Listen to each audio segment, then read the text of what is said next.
up. I wrote down some questions with a nifty little pocket notebook. Oh, nice. I'll try to keep this pretty casual. Perfect. I used Such this. a small notebook. It's comically small. And I used it for like song lyrics I would write in high school, and for all of about 4 pages. Yeah. And then now we're on page 5.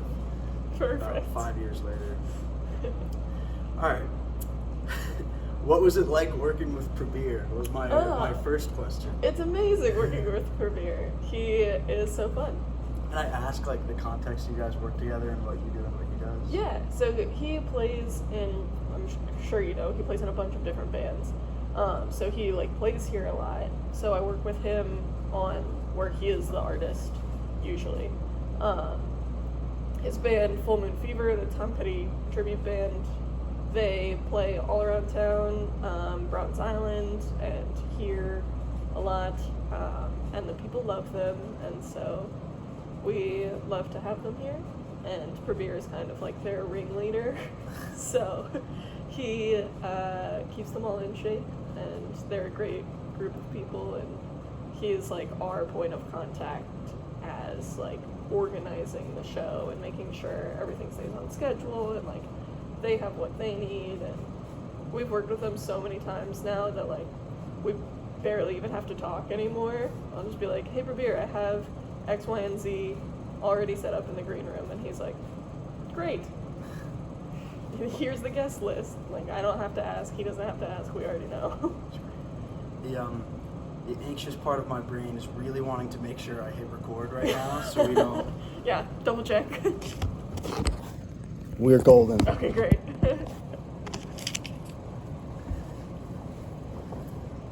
How did your journey with music begin? So, this is kind of going to be a long answer. I've always enjoyed concerts and like going to see music, as I think like a lot of people do. But when I was like going into college, I didn't really know what I wanted to do. I applied to a bunch of schools as a business major. And then when I was going to tour schools, I went to Accepted Students Day at the University of South Carolina. And they let you pick 2 different like programs that you wanted to tour. Like you've already been accepted to the business school, but you can go see another thing if you want to. And I was just kind of like scrolling through the options, and I saw sport and entertainment management was a thing, and I was like, I like sports, I like music, like, I should go to that one. And it was incredible, and I immediately like switched. I was like, that's what I'm doing. And even then, I didn't really know what that meant, or like what sports and entertainment management even entails. So I did, freshman year, I started working for the track team at USC.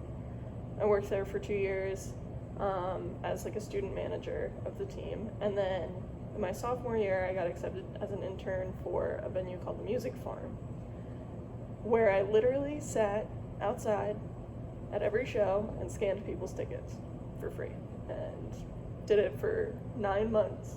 And then they were like, hey, you're kind of like not leaving, like most people leave after a semester, do you want to get paid to be here? I was like, that'd be really cool.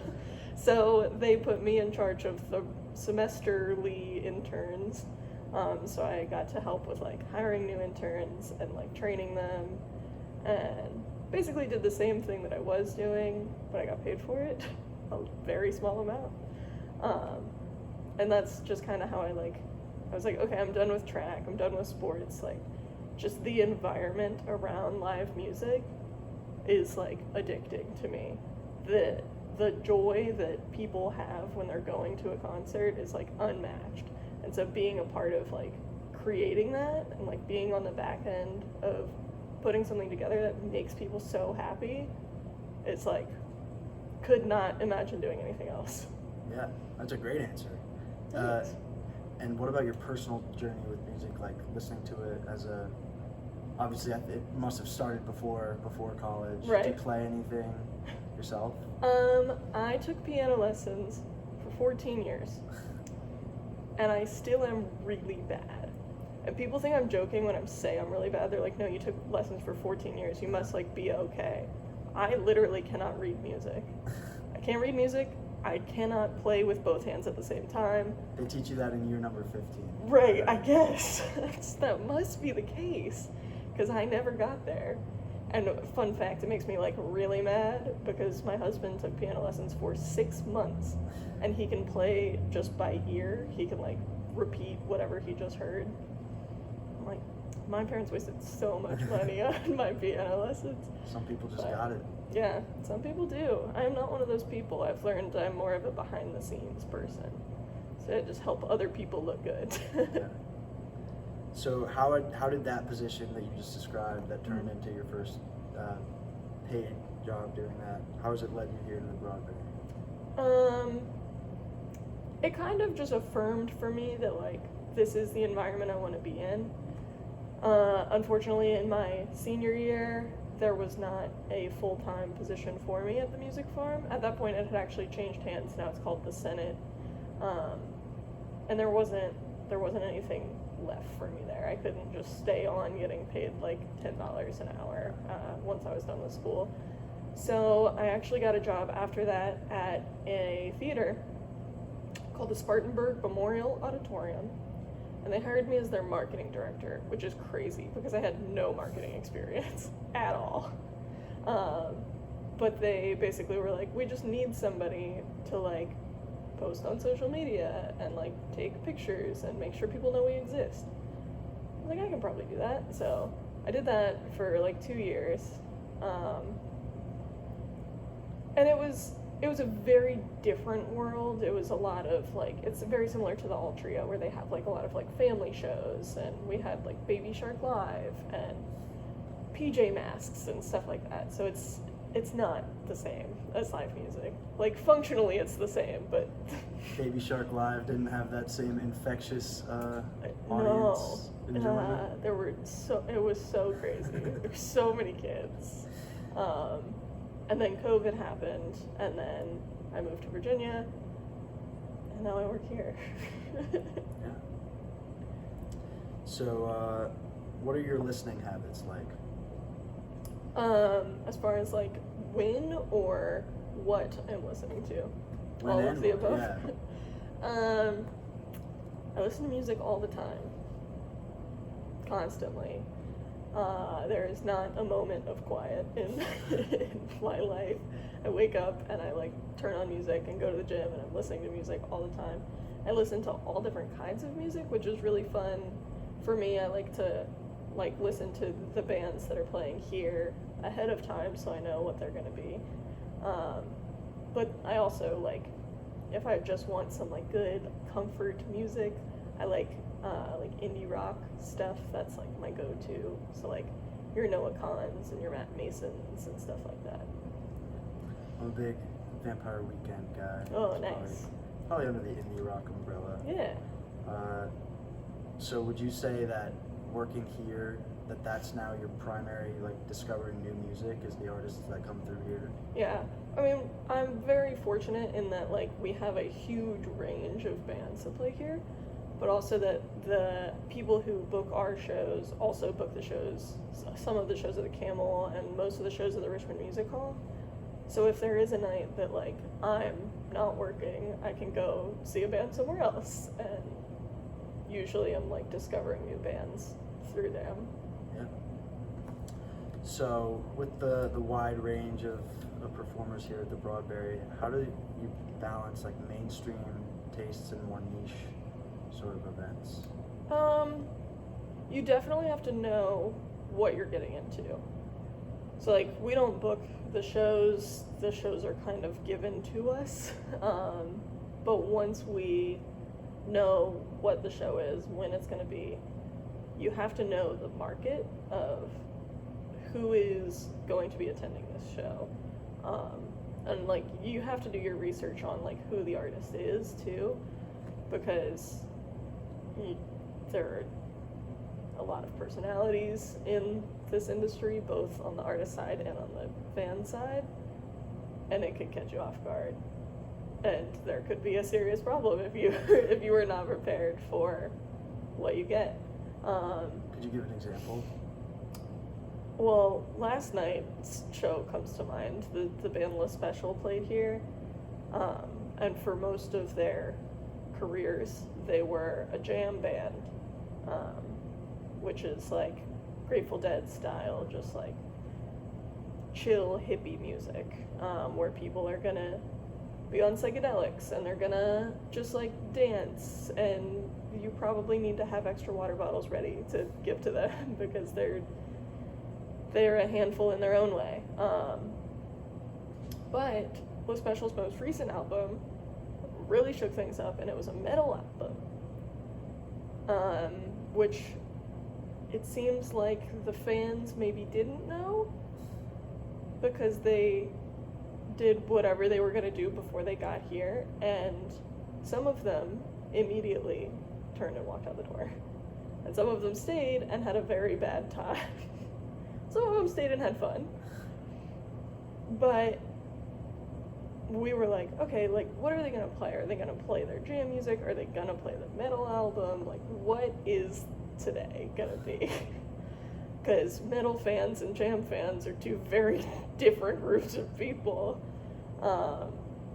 Whether you're hippies just kind of like flowing in the back of the room, or you're moshing and stage diving and crowd surfing, you definitely need to like be ready for one or the other, and this was kind of both, which was a really strange mix. Sure. So you said you guys don't do the booking, but it's just like you're told who's going to come. Do you know like how those decisions are made and how the Not specifically. So the Broadberry Entertainment Group is the promoter for the Broadberry, Richmond Music Hall, for Browns Island, for the Camel, for a bunch of stuff. So they are the ones who like make the deals with the artists, and they kind of negotiate based on the draw that the artist has, because all of the spaces are different capacities. So the Camel has a lot of like local bands that play there because they're the smallest of the rooms that we book, that they book. And then Richmond Music Hall is really good for like acoustic stuff. They have more capability of having seated shows. So they'll do like some cool jazz stuff over there. Our room is kind of an in-between space. We'll see a lot of artists that play at Richmond Music Hall, and then 6 months later they play here, and then like a year later they play at Browns Island, and we're kind of the stepping stone in between the Richmond Music Hall, like smaller shows, and like the National, which is about double our size. How many people fit in here? 550. And are they usually like, how many people are usually here? Is it usually up to there? It depends on the show. I would say we're somewhere between 250 and 450.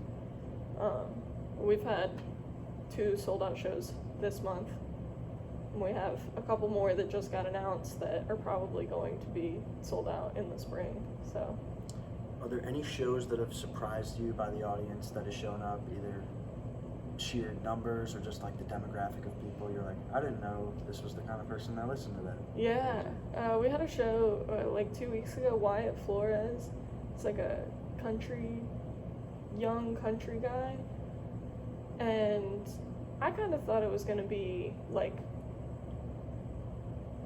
people in their 30s, like late 20s, early 30s, that were gonna like drink and just like jam to country music. I was really surprised by the amount of like Harrisonburg frat boys that were here.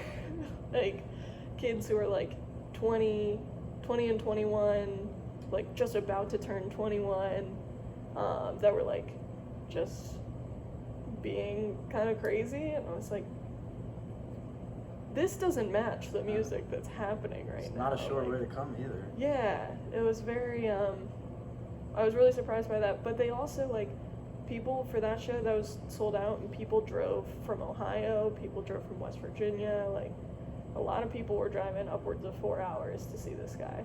Yeah. Which really surprised me. The line at one point was wrapped down the street, through the Sabai alley, and then into the alley behind the building. I think they put them somewhere bigger.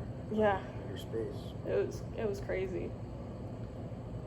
What sort of demographics does the Broadberry attract more generally? It really does depend on the music. We do, at least like October, November this year, we've done a lot of jam bands, so we've seen a lot of the same people here over and over again. It's just like the 35 to 45-year-old hippies that have a lot of disposable income to come to a ton of shows. Generally, like, we do a lot of jam, we do a lot of like rock. We did a decent amount of metal, which is funny to me because like there's this, not like an actual saying, but a thing that people will say about hippies are people who look nice, but they're not very nice, and punks look mean, but they're really nice. So like the people with the face tattoos and they're like gigantic bulked up guys are like the nicest people that come in here. They're so polite, they tip well, they're great.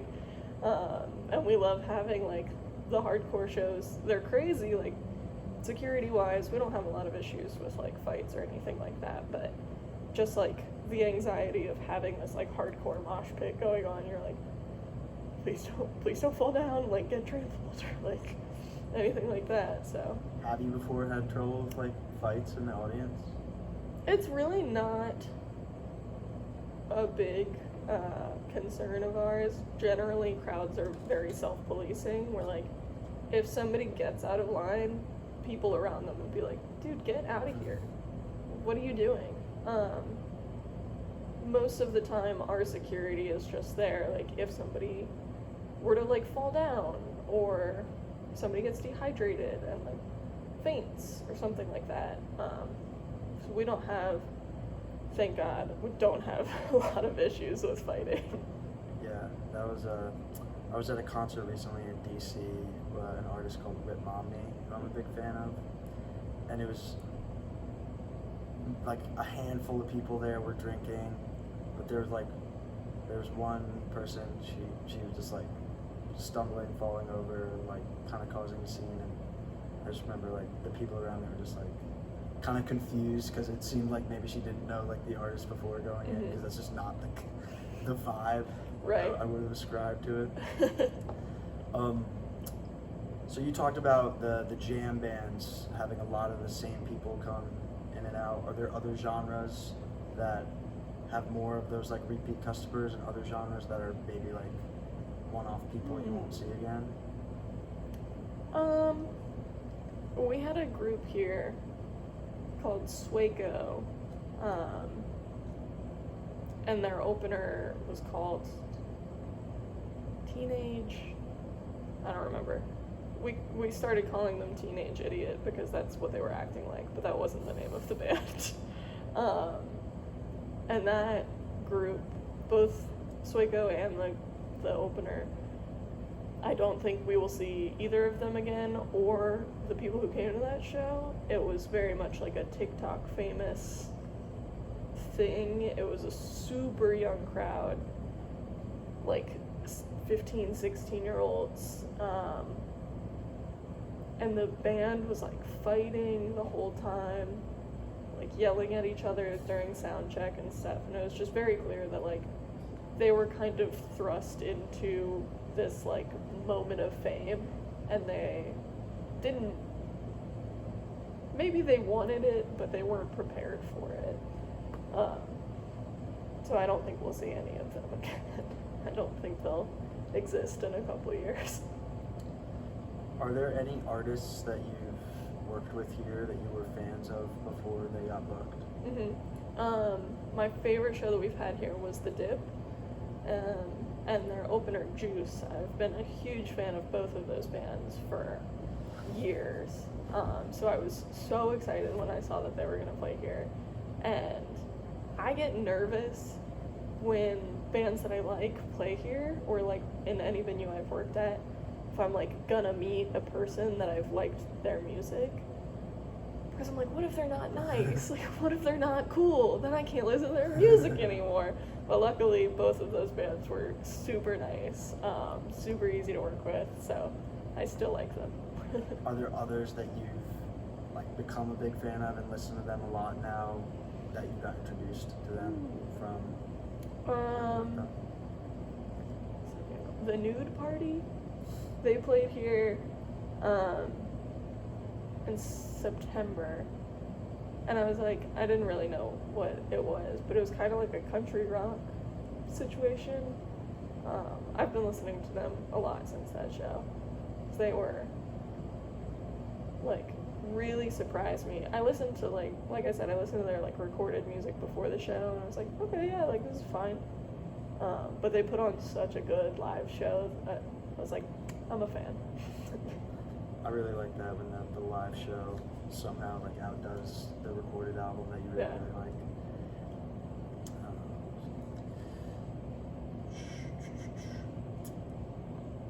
What are your responsibilities as the general manager here, day to day? All of the things. The like big things that I'm responsible for are staffing security, managing, like I do payroll, and I do general like venue operations. If we were a bigger team, there would be a separate like maintenance person or IT person. I am all of those things. So I come in and paint over the graffiti in the bathrooms, and I unclog the toilets and pull the weeds from the patio and do all of the like general venue maintenance in addition to running the shows and staffing the people and all of the things. So would you say that was like tougher than you expected going in, or something you weren't really picturing being part of? Yeah, there's definitely been moments that I'm like, oh, I have to clean the air ducts? Like, that seems weird, but okay.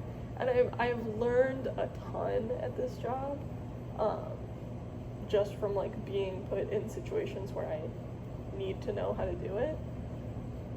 One of the first things when I became general manager that I wanted to do was like sit with each of the managers.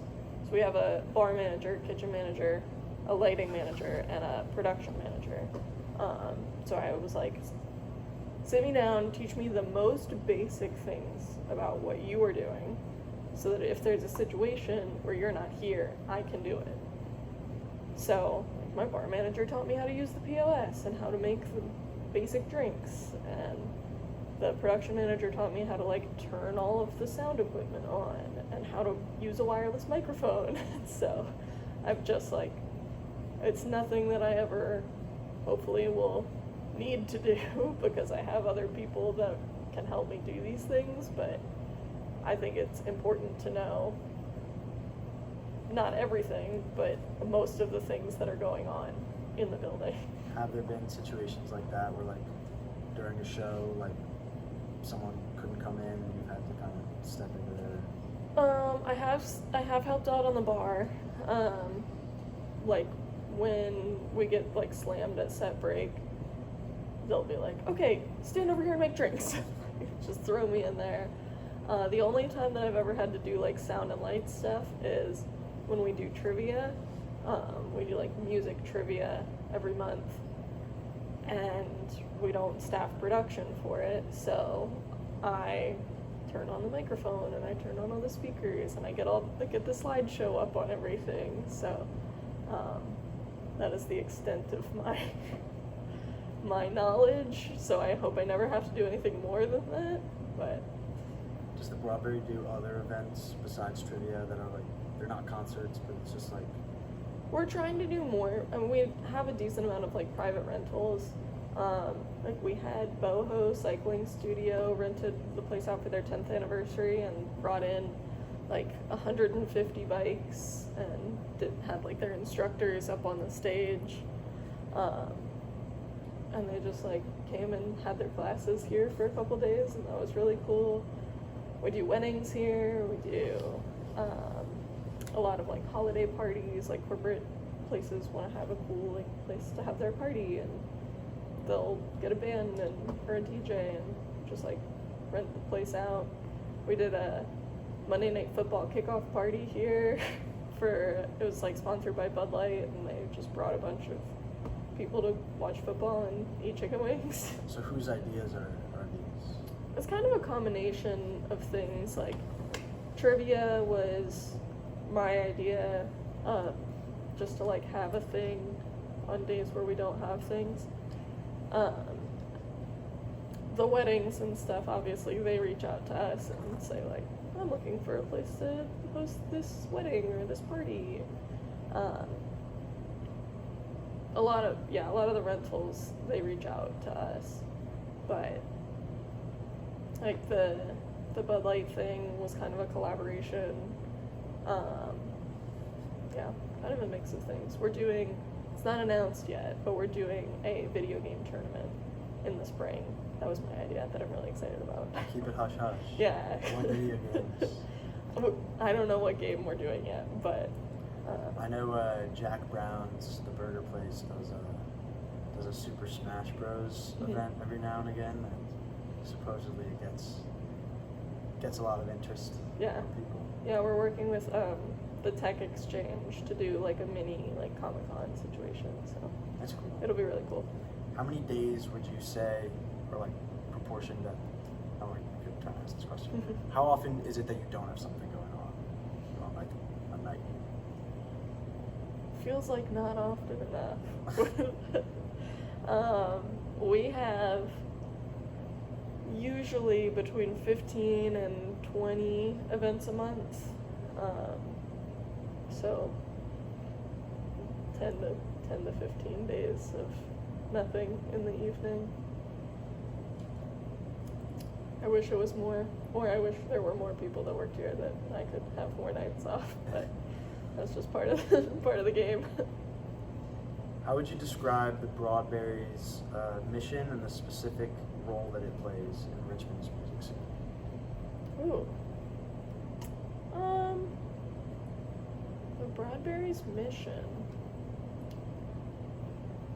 I don't know. I think the mission is to like bring music to people and like help to provide a fun and safe place for people to enjoy the music that they love. And I think we do a really good job of doing that, and our staff is a huge part of making that happen because we are all in the customer service business, and we're here to just like make sure everybody has a good time and feel safe doing it. In the broader Richmond scene, I think that we kind of do fill that space of being a mid-sized venue. We're really the only mid-sized venue in the city, which is great for artists to have that like stepping stone. We see a lot of artists kind of on their way up and on their way down, because obviously when they're at their peak, they're playing the Browns Island shows, and they're playing the National and the Raceway and bigger venues.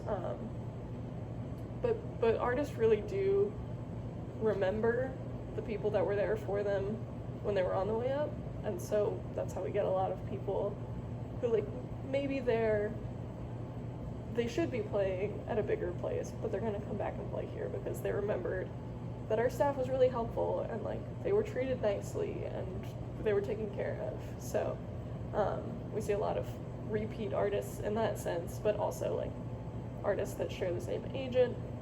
Well, the agent will be like, oh, well, you were really nice with this band, they had great things to say about you, here's my next band.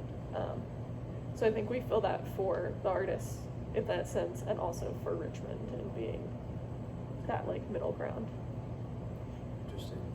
Yeah, that's an interesting angle, because I guess typically you'd think of a place like this as just like being service to all the people that come in, but you don't really think about the ways that they service the artists, like are particularly helpful one venue over another. Yeah, we get a lot of compliments, like as bands are leaving. We get a lot of bands coming through here that say like, this was one of the best stops on tour, like your staff was so helpful, the production crew was so great. So like that stuff like really warms my heart, because I'm like, oh, like they're gonna remember us, they're gonna like tell people that they came to the Broadberry and they had a great time. So I love that. Okay, I've got a last couple questions for you. Okay. Could you share a memorable experience or event at the Broadberry that had a significant impact on you personally? Memorable event.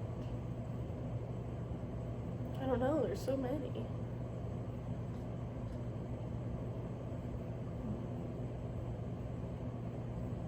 I don't know, I don't have like one specific thing. I think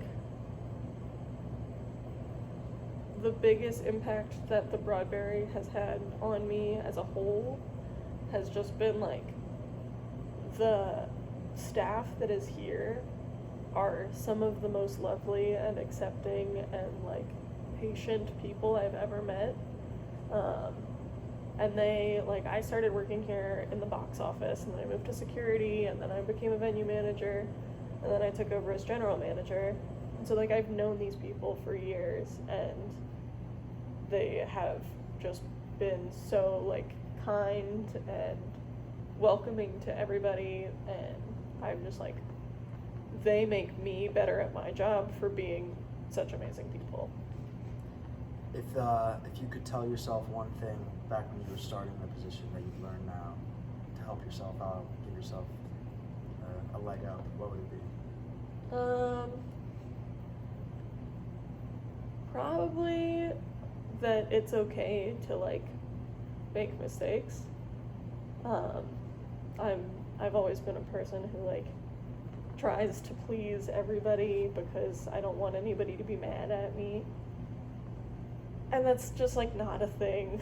Like sometimes you have to be the bad guy, and sometimes you do the wrong thing and you regret it. You're like, oh, I should have handled that better. But it's okay. You learn from it.